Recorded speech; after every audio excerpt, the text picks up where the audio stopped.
Madrasalar bor edi. Oliy diniy ta'lim ham bor edi. Ilmga intilish, izlanish va ulkan orzular bor edi. Ammo bu yo'lning hali ochilmagan bir bosqichi mavjud edi. Yillar davomida barcha o'sha kunni kutdi. 1-iyul 2022-yil Toshkent Islom instituti. Yaxshimisizlar? O'qishlarni tugatib olib, yaxshi yuribsizlarmi? Ustoz, mana bitiruvchilarimiz o'qishlarini muvaffaqiyatli tamomladi. Magistraturada o'qishni davom ettirish niyatlarida. Lekin ming afsus, o'zimizda magistratura bo'lmaganligi uchun boshqa ta'lim muassasalariga borishga majbur. Haqiqatda mana endi hozir yangiliklar, yaxshi islohotlar bo'lyapti, lekin afsuski hali bizda magistratura bosqichi ochilmagan. Shuning uchun boshqa ta'lim muassasalariga borib topshirishga majburmiz. Xudo xolasa bizni ma'hatimizda ham o'zimizda magistratura ochiladigan kunlar yetib keladi deb umid qilamiz inshaalloh. Ruxsat ustoz bizga. Rahmat.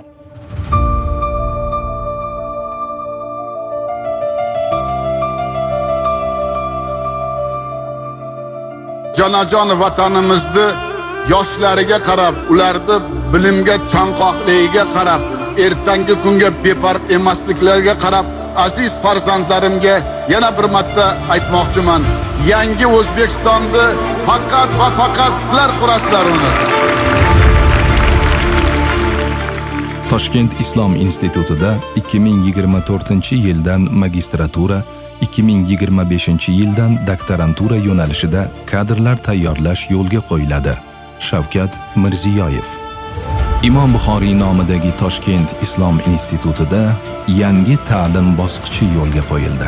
Unda teologiya, islom ilohiyoti, falsafasi va moturudiylik ta'limoti hamda teologiya, hadis ilmlari mutaxassisliklari bo'yicha magistratura ta'limi tashkil etildi. Ayni paytda mazkur yo'nalishlarning birinchi va ikkinchi bosqichlarida jami 20 nafar magistrant tahsil olmoqda.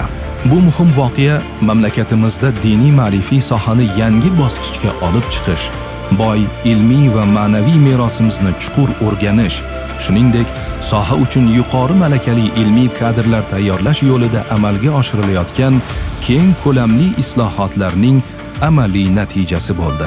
Toshkent Islom institutida magistratura ta'limining yo'lga qo'yilishi mamlakatimiz diniy ta'lim tizimi rivojidagi muhim tarixiy bosqich bo'ldi. Bu jarayon zamonaviy bilim va ko'nikmalarga ega bo'lgan yuqori malakali ilmiy pedagog kadrlarni tayyorlashga xizmat qilmoqda. O'quv rejasiga muvofiq ikkinchi bosqich magistrantlari 2026-yil 26-yanvardan Imom Moturidiy Xalqaro ilmiy tadqiqot markazida, 24-fevraldan esa O'zbekistondagi Islom sivilizatsiyasi markazida ilmiy amaliyot o'tadilar. Amaliyot davomida ular ilmiy tadqiqot metodologiyasi, manbashunoslik va noyob qo'lyozmalar bilan ishlash bo'yicha bilim hamda amaliy ko'nikmalarini yanada mustahkamladilar. 2026-yil 11-iyun kuni Imom Buxoriy nomidagi Toshkent Islom instituti tarixida ilk bor magistrlik dissertatsiyalari himoyasi bo'lib o'tdi. Magistrantlar o'z dissertatsiya mavzulari doirasida jami 52 ta ilmiy maqola va tezis nashr ettirdilar. Jumladan, ilmiy jurnallarda 28 ta maqola, ilmiy to'plamlarda 9 ta maqola va tezis, respublika hamda xalqaro anjumanlar materiallarida esa 12 ta tezis chop etildi. Men Qambarov Iqboljon, Imom Buxoriy nomidagi Toshkent Islom instituti magistratura bosqichi teologiya mutaxassisligi, islom ilohiyoti, falsafasi va moturidiylik ta'limoti yo'nalishida 2 yil davomida malakali ustozlar qo'lida tahsil oldim. Darslarimiz davomida malakali ustozlardan ta'lim oldik.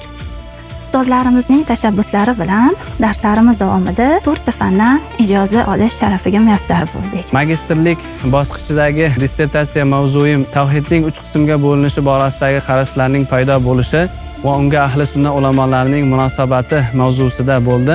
Jamiyatimizda diniy bag'rikenglikni ta'minlash va mutaassiblikning oldini olishda muhim ahamiyat kasb etadi. 2 yillik ta'lim, izlanish va mashaqqatli ilmiy mehnat o'z samarasini berdi. Bir vaqtlar orzu bo'lgan bu bosqich bugun tarixga aylandi. Ular O'zbekiston diniy ta'limi tarixidagi ilk magistrlardir. Xalqimizga, dinimizga, vatanimizga fidoyilik bilan xizmat qilamiz.